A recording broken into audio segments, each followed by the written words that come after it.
క్రీస్తునందు ప్రియమైన సహోదర సహోదరులారా, మీకందరికీ యేసుక్రీస్తు నామమున శుభవందనము తెలుపుచున్నాం. ప్రియులారా, మనము దేవుని యొక్క మహాకృపను బట్టి మత్తయి సువార్తలో ప్రతి వచనముల ధ్యానములో గత కాలములో మనము మత్తయి సువార్త 5వ అధ్యాయము 26 వచనం వరకు మనం చూసుకున్నాం. ప్రియులారా, సో ఈ రోజు కూడా మనము 5వ అధ్యాయము 27 నుంచి 30 వచనం వరకు ఒకసారి మనము చదువుకొని దాని గురించి వివరంగా మనము ఈరోజు ధ్యానం చేసుకుందాం.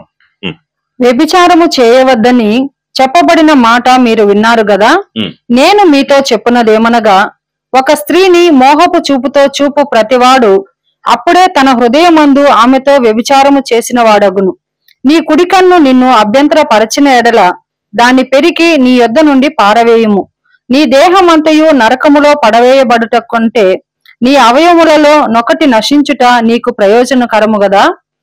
నీ కుడి చెయ్యి నిన్ను అభ్యంతర పరచిన ఎడల దాన్ని నరికి నీ యొద్ద నుండి పారవేయుము.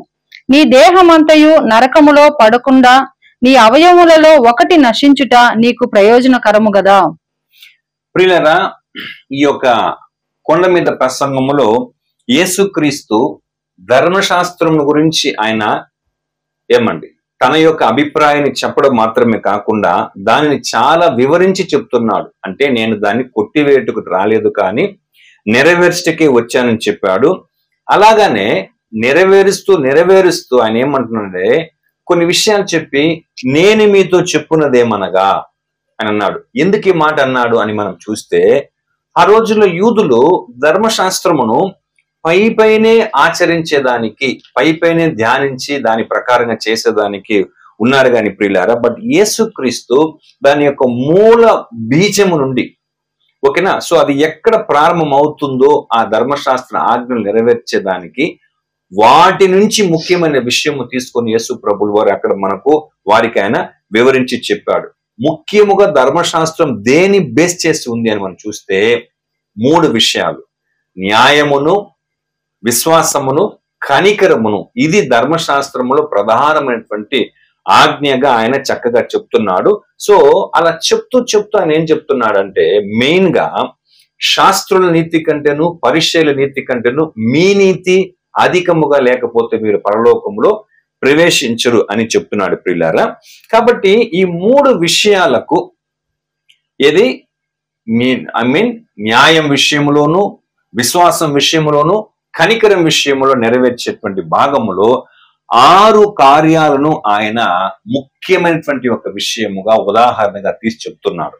అందులో మొదటగా మనం ఒక విషయం గడిచిన ఎపిసోడ్ లో చూసుకున్నాం. అదేమంటే, నరహత్య చేయకూడదని మీతో చెప్పబడిన మాట మీరు విన్నారు కదా.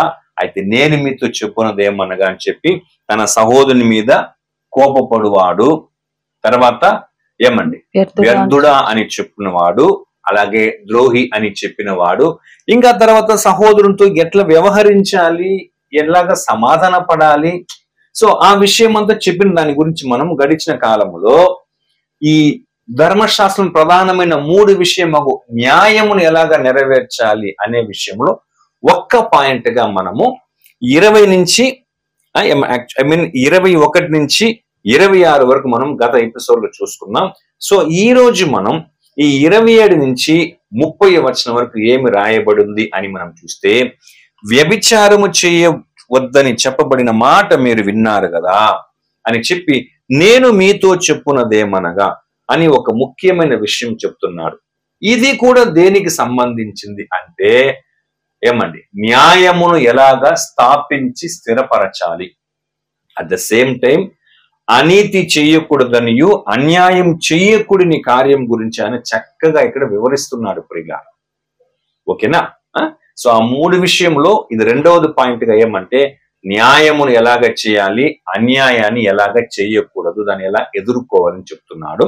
ముఖ్యంగా యేసుక్రీస్తు చెప్తున్నటువంటి ఒక విషయం మనం చూసినప్పుడు, మోషే ఆ కాలంలో ధర్మశాస్త్రమును ఆయన ఆజ్ఞలు ఇచ్చినప్పుడు ప్రథమముగా 10 ఆజ్ఞలు ఇచ్చాడు. ఓకేనా? సో ఆ 10 ఆజ్ఞలు కూడా 2 భాగాలు ఉంది.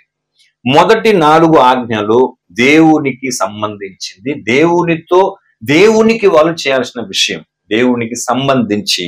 ఓకేనా? అది మనకందరూ తెలుసు ప్రియులారా.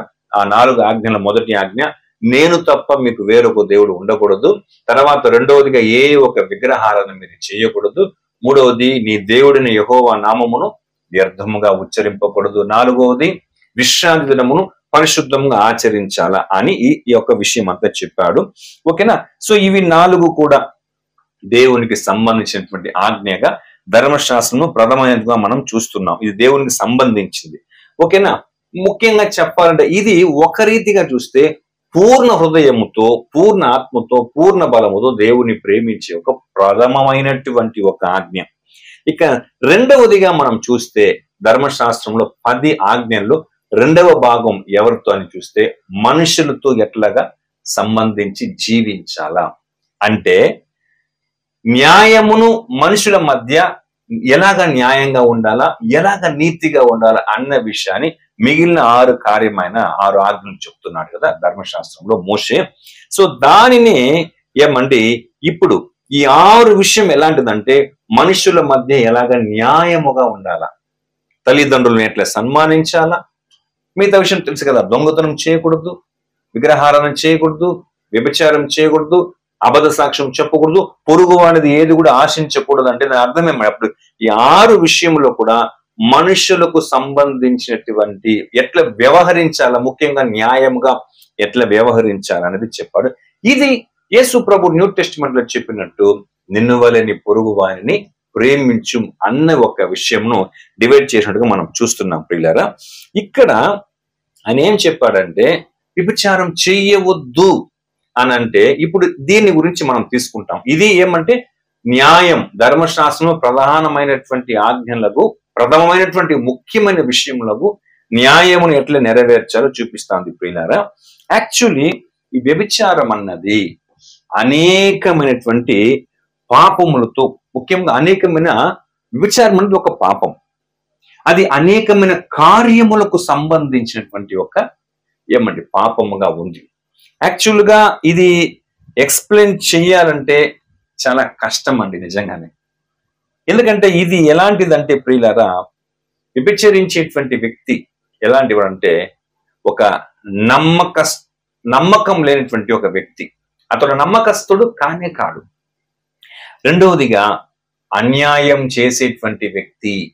మూడవదిగా ఒక అపవిత్రమైనటువంటి కార్యమును జరిపించేటువంటి ఒక అశుద్ధమైనటువంటి కార్యమును జరిపించేటువంటి ఒక వ్యక్తి, ఒక కార్యం. కాబట్టి దీన్ని ఎక్స్ప్లెయిన్ చేయడమే చాలా కష్టం ప్రియులారా ఈ వ్యభిచారం అనే విషయం. ఆయనను ఏమండి యేసుక్రీస్తు దాన్ని ఆయన తీసుకున్నాడు, ఆ ఆజ్ఞని తీసుకున్నాడు. దాన్ని ఇంకా వివరముగా మూలము నుంచి ఏం చేస్తున్నాడు ఆయన దాని గురించినటువంటి వివరాలు ఆయన ఇస్తున్నాడు. ఇప్పుడు ఇక్కడేమంటే పరిచయులు ఫిజికల్ గా, పరిచయులు కానీ శాస్త్రులు కానీ అక్కడ ఉన్నవారు అఫ్ కోర్స్ ఫిజికల్ గా శారీరకముగా ఏమండి వాళ్ళు వ్యభిచారం చేయకుండా ఉండవచ్చు. అయితే ఒకవేళ ఒకరు ఇద్దరు కొందరు చేస్తారేమో మనకైతే తెలియదు.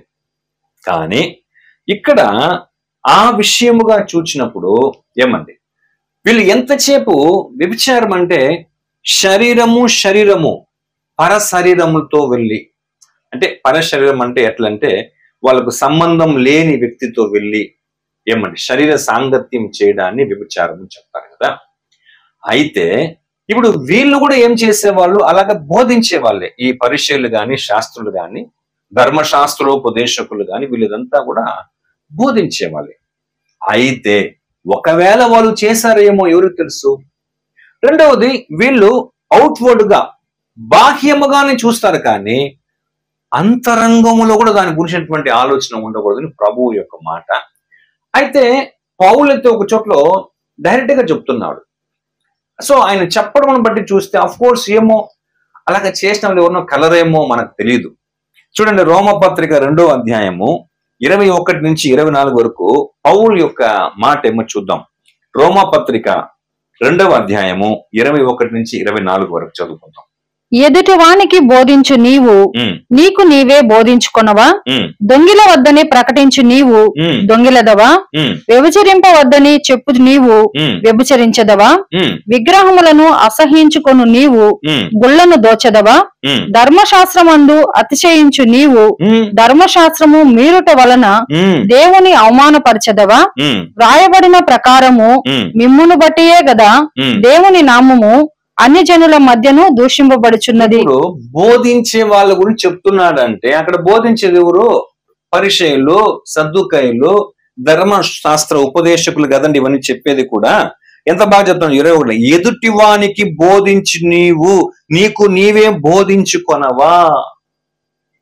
అప్పుడు అఫ్ కోర్స్ అలాంటి వాళ్ళు ఎవరన్నా ఉన్నారేమో, అలాంటి వాళ్ళకి చెప్తున్నాడేమో. ఓకేనా?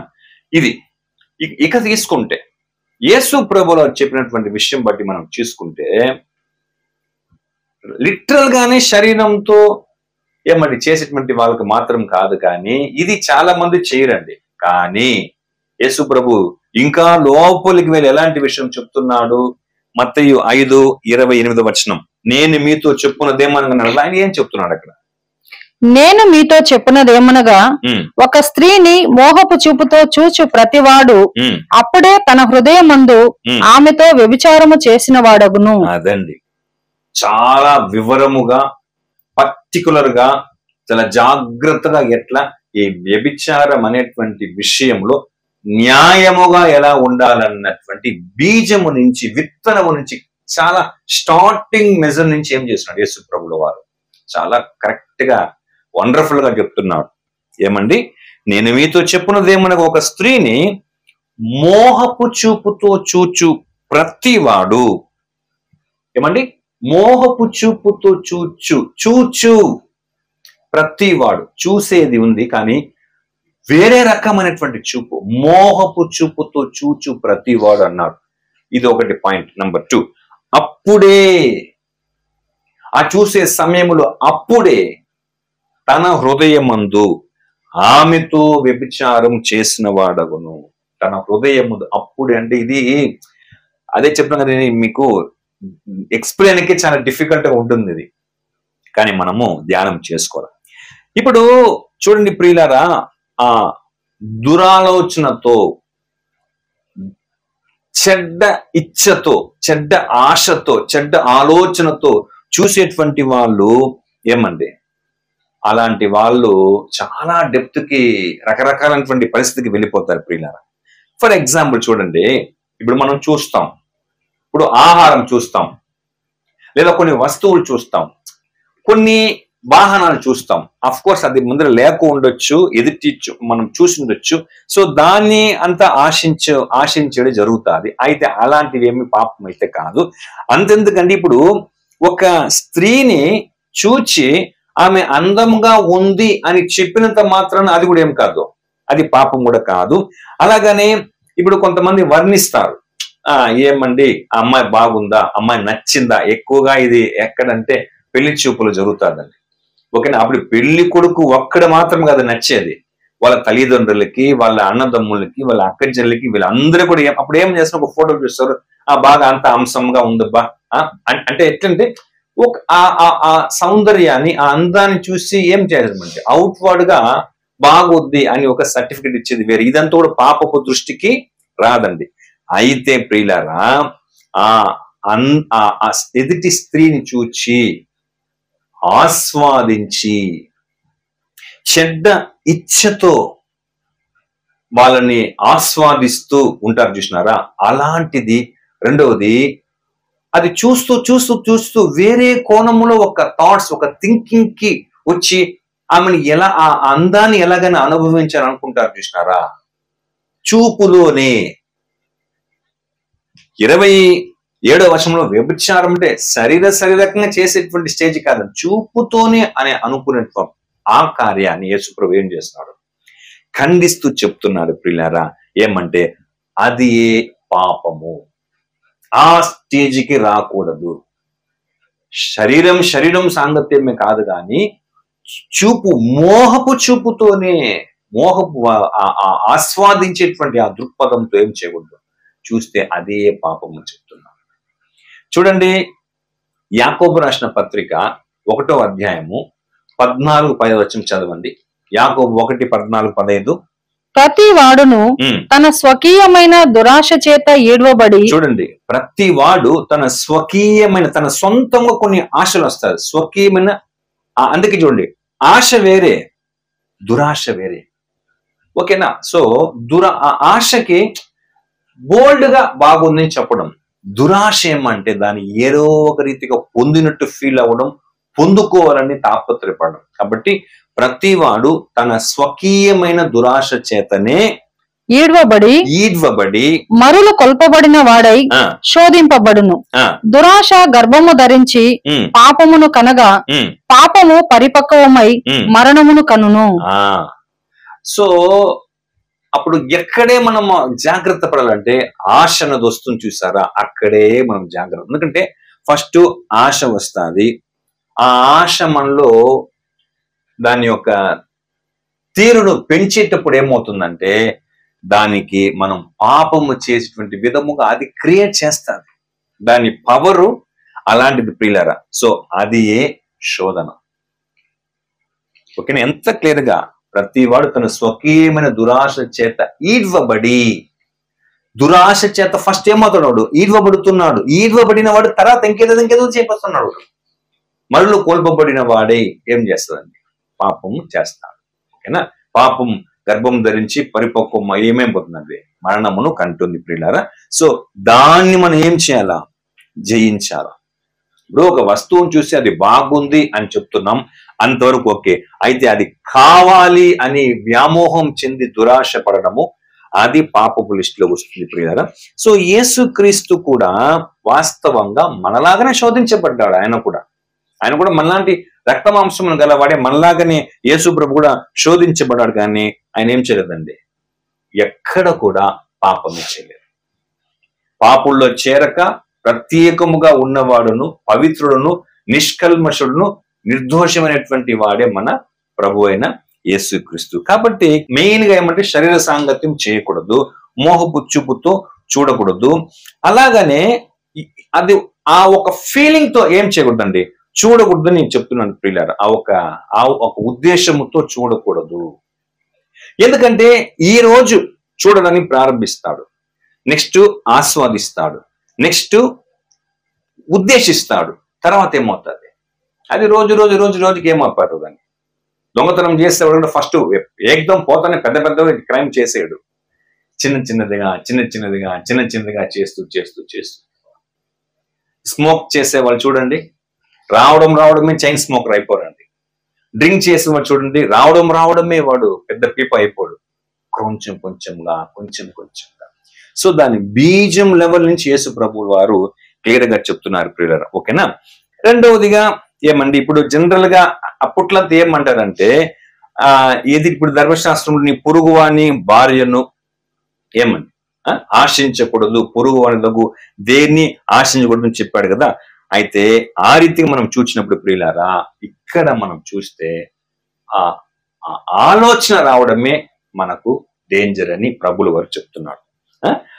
అంటే చూపులోనే ఏం చేయాలంట? జాగ్రత్త పడాలా. అందుకే ఆయన ఏం చెప్పాడంటే, ఒక స్త్రీని మోహపు చూపుతో చూచు ప్రతివాడు, చూపులోనే ఉంది, అక్కడే అరెస్ట్ చేయి అంటున్నాడు ప్రభు. అక్కడే ఒక కమిట్మెంట్ అయిపోవాలా యాక్చువల్లీ. దీని గురించి యోబు చెప్తాను చూడండి. యోబు గ్రంథం 31వ అధ్యాయం 1వ వచనం. యోబు 31:1.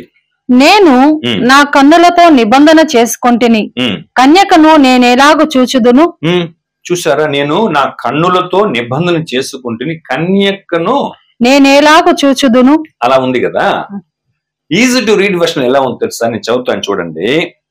ఒక యువతిని కామవాంఛతో చూడకూడదని నా కళ్ళతో నేను ఒప్పందం చేసుకున్నాను.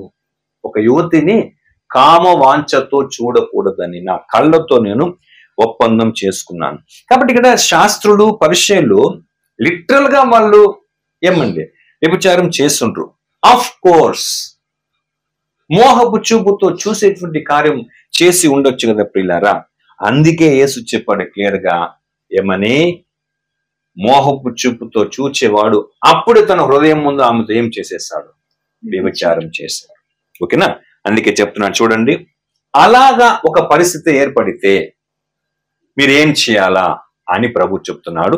మత్తయి 5:29 29-30 నీ కుడి కన్ను నిన్ను అభ్యంతర పరచిన ఎడల దాన్ని పెరికి నీ యొద్ద నుండి పారవేయుము. నీ దేహమంతయు నరకములో పడవేయబడకుండా నీ అవయములలో నొకటి నశించుట నీకు ప్రయోజనకరము గదా. నీ కుడి చెయ్యి నిన్ను అభ్యంతర పరచిన ఎడల దాన్ని నరికి నీ యొద్ద నుండి పారవేయుము. నీ దేహమంతయు నరకములో పడకుండా నీ అవయములలో ఒకటి నశించుట నీకు ప్రయోజనకరము గదా. అదేంటి, కుడి కన్ను అభ్యంతర పరిస్తే దాన్ని తీసి పారే, కుడి చెయ్యి అభ్యంతర పరిస్తే దీని ఏం చేయి? నరికి పారే. ఇప్పుడు ఇది లిటరల్ గా మనం ఎలా తీసుకోగలం? కుడి కన్ను పెరిగేసేస్తే ఎడం కొంత పాపం చేస్తాడు, కుడి చేతితో స్మోక్ చేయకపోతే, కుడి చేతితో డ్రింక్ చేయకపోతే ఎడం చేతితో దాన్ని కట్ చేస్తే ఎడం చేతితో చేస్తాడు. ఓకేనా? సో ఇక్కడ కొన్ని విషయాలు చూడండి, మనం ఎంత ఆత్మీయంగా మనం ఆలోచించాలంటే కుడి కన్ను అంటే ఫస్ట్ ఆఫ్ ఆల్ ఆ ఉద్దేశాన్ని ఏం చేసే, నువ్వు తీసేసే, దానికి సంబంధించిన కార్యకలాపాలన్నింటినీ తీసేయి. కుడి చేయి జనరల్ గా మనం కొన్ని మార్కులు ఇస్తాం కొందరికి. ఇప్పుడు మనకు ఎంతో మంది స్నేహితులు ఉంటారు, అందరిని పోయి క్లోజ్ ఫ్రెండ్ అని చెప్పలేము, అందరిని వెళ్ళి డియరెస్ట్ ఫ్రెండ్ అని చెప్పలేము. అందుకే కొందరు ఏమంటారు, వీడు నా కుడి భుజం లాంటి వాడు అంటే. అంత డియరెస్ట్ వ్యక్తి ద్వారా కూడా మనకు పాపం చేసే ఒక సందర్భం వస్తే వాడిని ఏం చేయాలి? మనము కట్ చేసేయాలా? సో కంటి ద్వారా చూసే చూపు వల్ల ప్రారంభించేటువంటి ఇది రేపు ఇంకొక రకంగా దారి తీయవచ్చు. కాబట్టి దాన్ని అక్కడనే ఏం చేయాలి? దాన్ని మనము అరెస్ట్ చేసేయాలా? అది చెప్తున్నాడు యేసు ప్రభులు వారు. అలాగానే ఇక్కడ ఆయన చెప్పడం మనం చూసినప్పుడు ఏమండి, దీనికి మెయిన్ గా ఈ కంటి చూపు ఆ ఆలోచన, ఎందుకంటే అక్కడ చెప్తున్నాడు 28 మోహపు చూపుతో చూచి ప్రతివాడు అప్పుడే తన హృదయమందు ఆమెతో వ్యభిచారం చేస్తాడు. హృదయమందు. అప్పుడు వ్యభిచారముకు ముఖ్యమైనది ఏమంటే అవుట్వర్డ్ గా బాడీ పరంగా చూస్తే చూపు, కళ్ళు, కానీ హృదయమందు అంటే ఆలోచించేటువంటి కార్యం. అంటే అప్పుడు ఆ పాపమునకు ఇక్కడ ఏదండి ముఖ్యమైన ప్రారంభం ఏది ఉందంటే, ముఖ్యమైన ఒక బలం, ఒక ఆధారం ఏమంటే హృదయము. అక్కడి నుంచే ఏమండి ఆ ఫీలింగ్, ఐ మీన్ ఆ ఆలోచన మంచిదైనా రావచ్చు, చెడ్డదైనా రావచ్చు. ఓకేనా? అందుకే చెప్తాడు యేసు ప్రభు మత్తయి సువార్త 15:19 చూడండి. మత్తయి 15:19 ఆ హృదయమే ఏమవుతుందంటే మన శరీర అవయవాలను రేపుతుందని చెప్పాలి మనం. మత్తయి 15:19 దురాలోచనలు, నరహత్యలు, చూడండి, దురాలోచనలు, నరహత్యలు, వ్యభిచారములు, వేశ్యాగమనములు, దొంగతనములు, అబద్ధ సాక్ష్యములు, దేవదూషణలు హృదయములో నుండియే వచ్చును. 7 కార్యం ఎక్కడి నుంచి అంట? హృదయములో నుండి. చదవండి, 7 భయంకరమైన కార్యాలు అవి. దురాలోచనలు. చూడండి, అంటే ఆలోచన అంటే అదే ఎక్కడండి? అప్పట్లో బైబిల్ లాంగ్వేజ్ ఈజీగా అర్థమైందానికి హృదయం అన్నారు. యాక్చువల్లీ ఆలోచన ఎక్కడ వస్తుంది? మన బ్రెయిన్ లో, మన మెదడులో నుంచి వస్తుంది ఆలోచన. దురాలోచనలు, నరహత్య ప్లాన్ చేసి చంపడము, వ్యభిచారములు, చూసారా?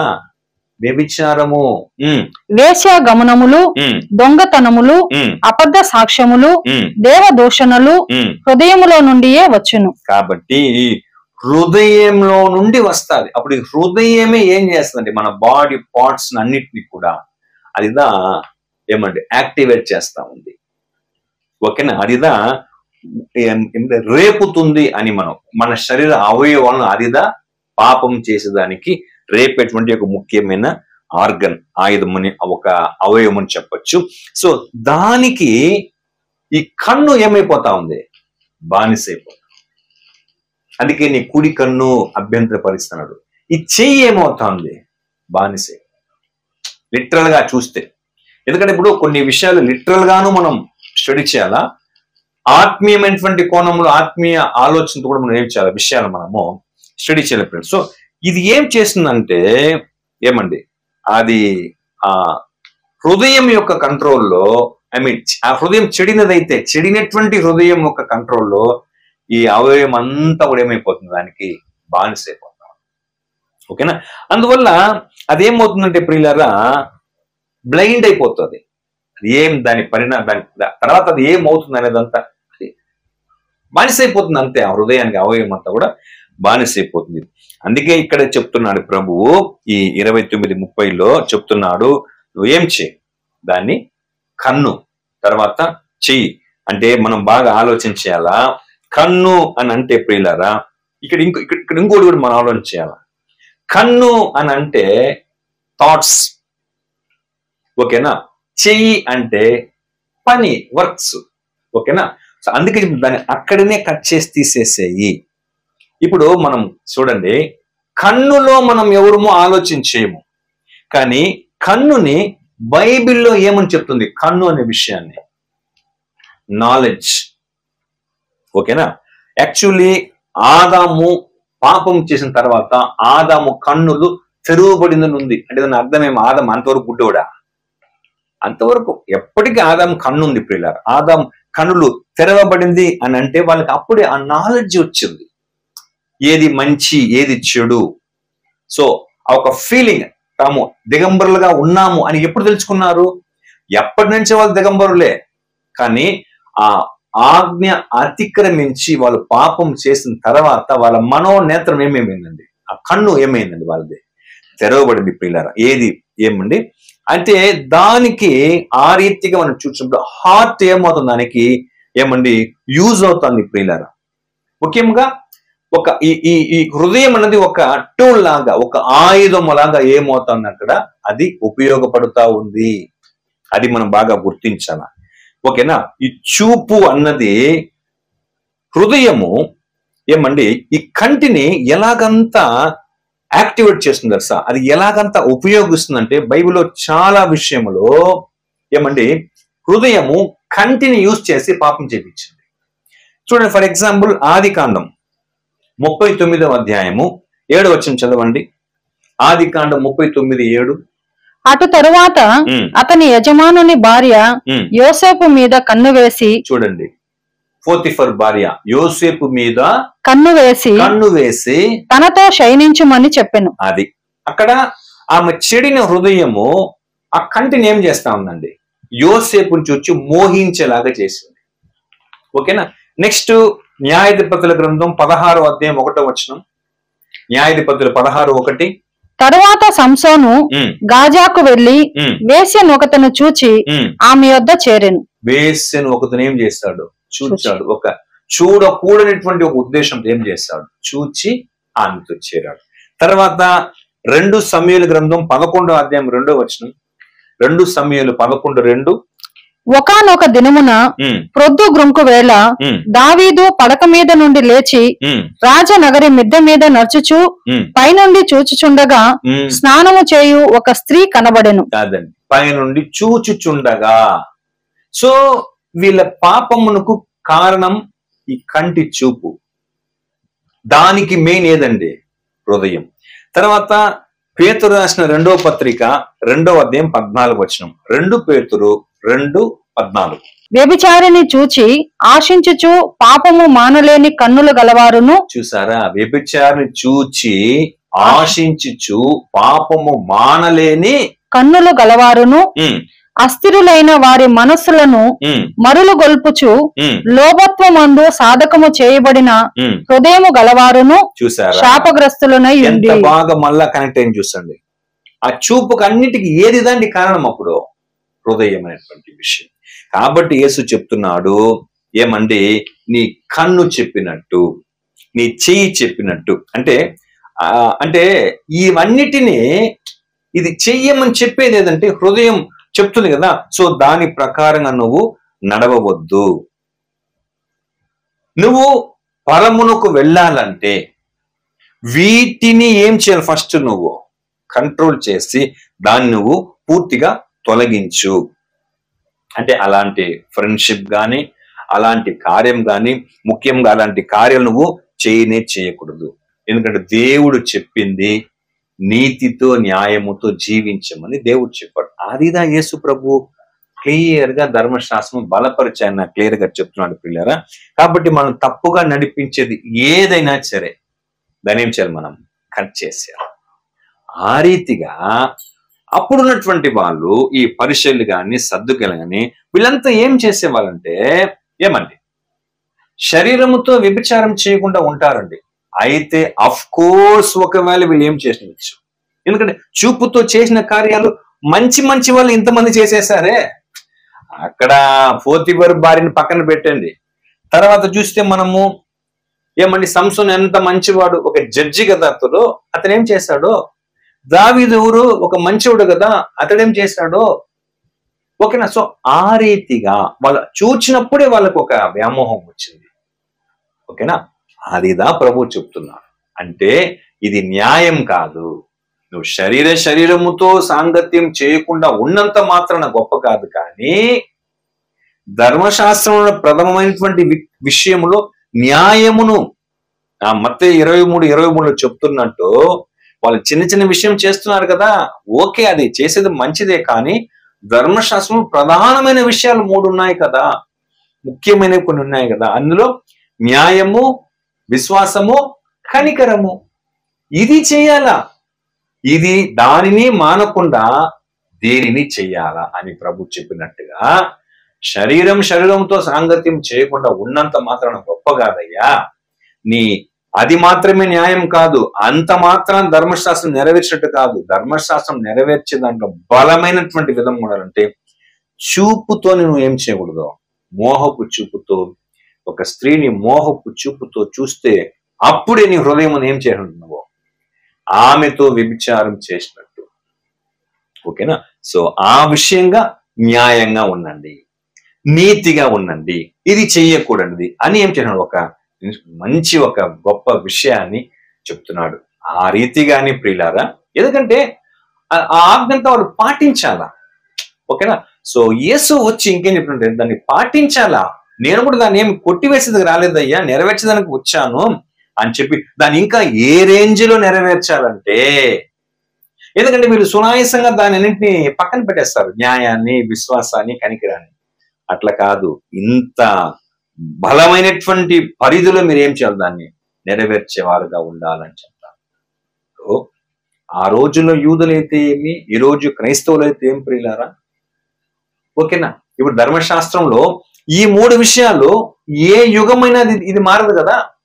న్యాయంగా నడిచేది అది మనసాక్షి యుగములు అయితే ఏమి, పితరుల యుగం అయితే ఏమి, యూదుల ధర్మశాస్త్ర యుగం అయితే ఏమి, యూదుల యుగం అయితే ఏమి, సువార్త యుగం అయితే ఏమి, లేదంటే మెస్సియా యుగం అయితే ఏమి, రాబో యుగం అయితే ఏమి, దీంట్లో ఏమండి నీ న్యాయం నడిచేది ఎప్పుడు ఉంటుంది, విశ్వాసంతో ఉండేది అది ఎప్పుడు ఉంటుంది, కనికరంతో ఉండేది అది ఎప్పుడు ఉంటుంది కదా అని దాని విషయం ఎలాగ పాటించాలో జాగ్రత్తగా చెప్పాడు. కాబట్టి మనం మరి యేసు ప్రభు ఆ న్యాయమును ఆయన చక్కగా నిలకడగా నిలిపినటువంటి విషయంలో ఈ 2 ఎగ్జాంపుల్ మనం చూసాం. లాస్ట్ ఎపిసోడ్ లో మనము అదే 21 నుంచి 26 మత్తయి 5వ అధ్యాయంలో న్యాయం గురించి మొదటి విషయాన్ని, ఇక్కడ 27 నుంచి ఈ 30 వచనం వరకు అదే న్యాయము ఎంత ఏ రేంజ్ లో వెళ్ళి మీరు మూలం నుంచి, విత్తనం నుంచి, ఏమండి వేరు నుంచి మీరు ఎలాగా దాన్ని నెరవేర్చాలో దాని గురించి చెప్పాడు. మనం కూడా దాన్ని నెరవేర్చినట్టుగా దేవుని యొక్క కృప మనకు ఆయన తోడుగా ఉంచును గాక. మరి దేవుని చిత్తం అయితే ఇంకా 4 విషయాలు ఉన్నాయి ప్రియులారా. ఆ 4 విషయాలను యేసు ప్రభు ధర్మశాస్త్రంలో ప్రథమమైన విషయాలను దేంతో కంపేర్ చేసి చెప్పాడనే విషయాన్ని మనము రాబోయే దినంలో ధ్యానం చేసుకుందాం. ఇంతవరకు ఓపికతో ఈ కార్యక్రమాన్ని వీక్షించిన అందరికీ ప్రభు నామమున వందనాలు.